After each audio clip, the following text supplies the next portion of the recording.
Alors, bonjour, comme, je l'avais promis à certaines d'entre vous, c'est que je vais faire un tuto sur la fonction echo et le titrage dans After Effects. Alors vous pouvez voir que, voilà, le résultat, que l'on va avoir à la fin de l'exercice. Voilà, tout simplement comment à partir d'un seul point rouge, fabriqué sur Photoshop, on peut faire une petite animation, toute simple. Alors, pour faire cela, je retourne sur Photoshop. Alors, sur Photoshop, je fais Nouveau et je vais faire un point rouge.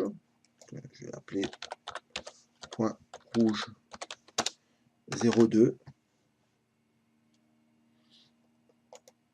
Je lui donne sa couleur. Et je fais 10 pixels par 10 pixels à 72 dpi en RVB. Je crée mon point rouge et je vais l'appeler, je vais l'enregistrer sous point rouge 02.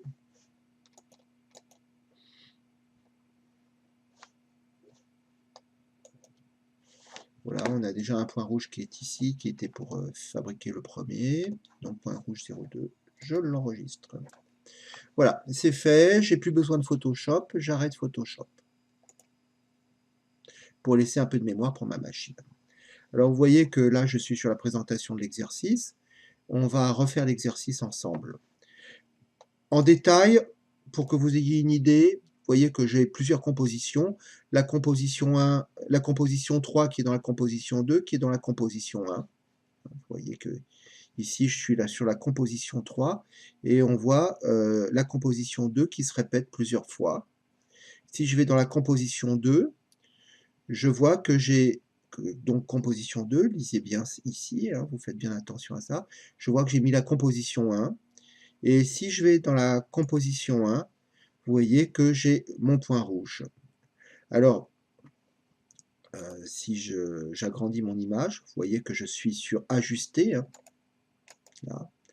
Dans ma composition, vous voyez que la fenêtre de composition est ici, regardez bien.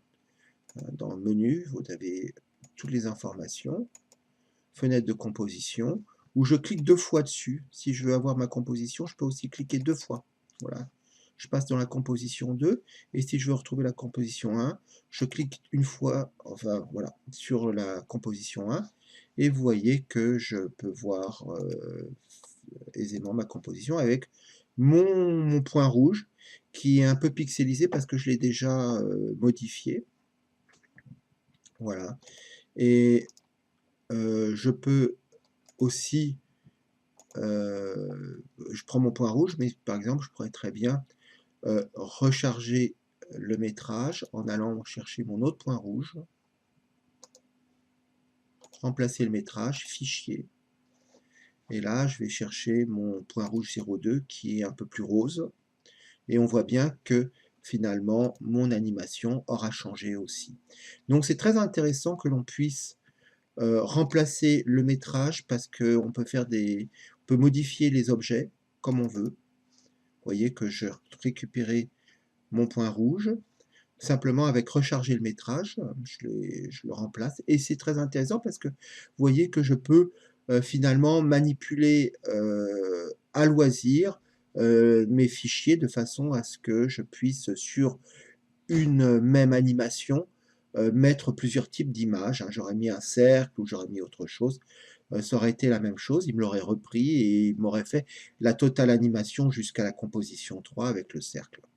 D'ailleurs, je vais peut-être garder précieusement cet exemple pour faire l'exercice plus tard. Donc, bah, je vais tout démonter.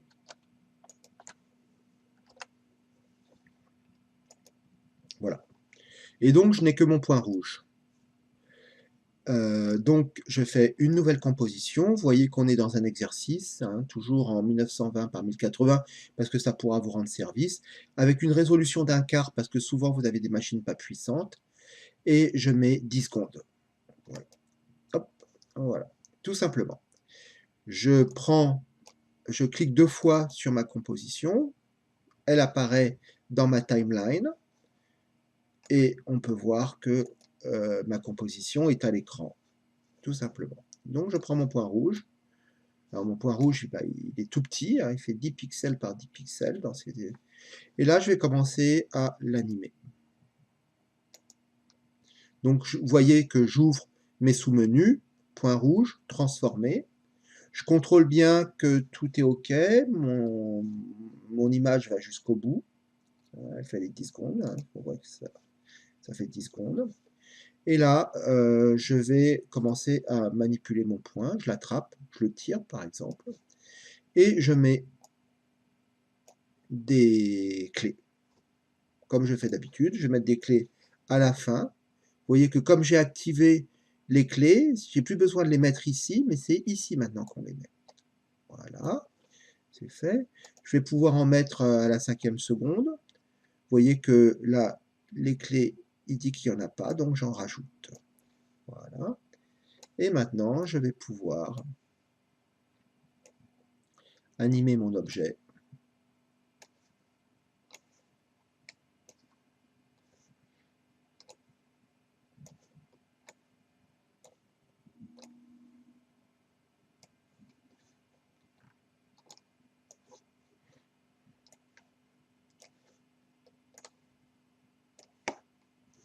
Alors, vous vous souvenez que si je veux avoir autre chose qu'un mouvement rectiligne, j'attrape mes clés, et là, je vais faire un clic droit sur une des clés, et je fais interpolation d'image clé, et je mets tout en bézier.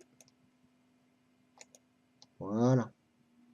Et maintenant, je vais pouvoir manipuler mes clés un peu plus facilement. Si je mets sur l'éditeur graphique, ça va être encore plus facile, puisque à chaque fois que je vais cliquer sur position, je suis sur position, hein, je viens de cliquer, je vois sur ce qui se passe sur l'éditeur graphique. Et là, je vais pouvoir modifier les choses aussi sur l'éditeur graphique comme je le souhaite. Vous voyez que ça a des conséquences sur le chemin qui est en train de se faire.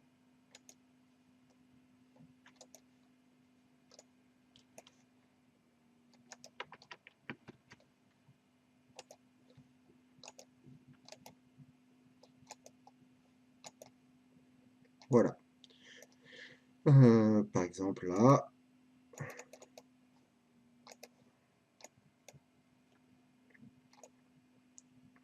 vous voyez qu'on peut tout modifier sur l'éditeur graphique, mais on peut le faire aussi à la main, comme je vous l'ai montré.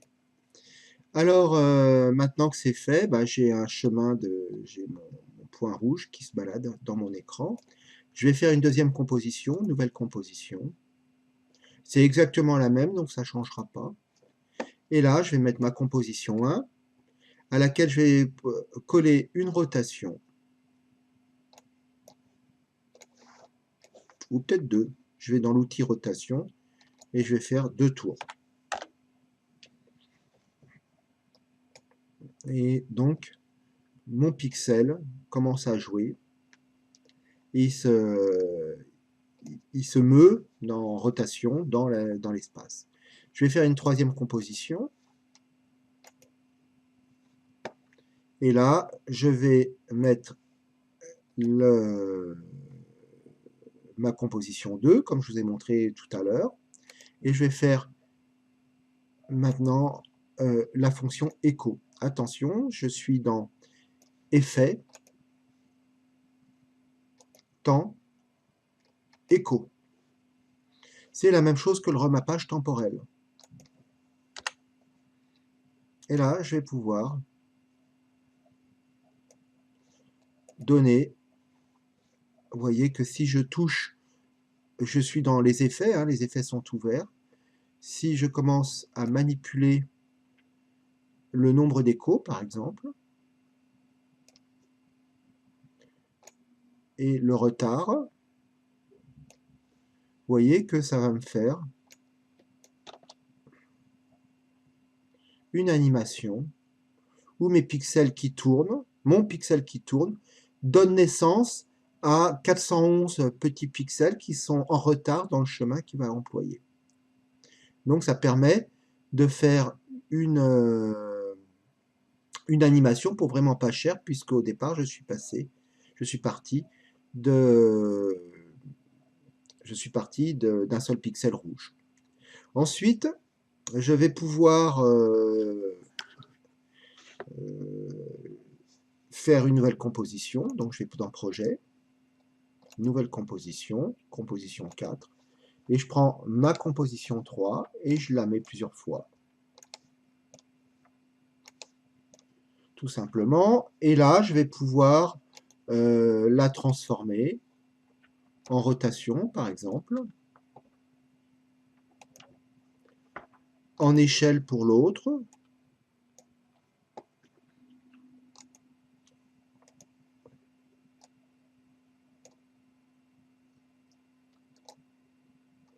Voilà. Et vous voyez que là, je me retrouve avec un mouvement qui devient extrêmement gracieux.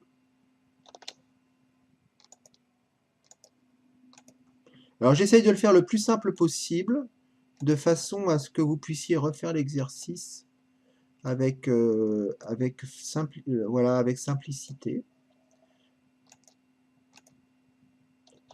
Voilà.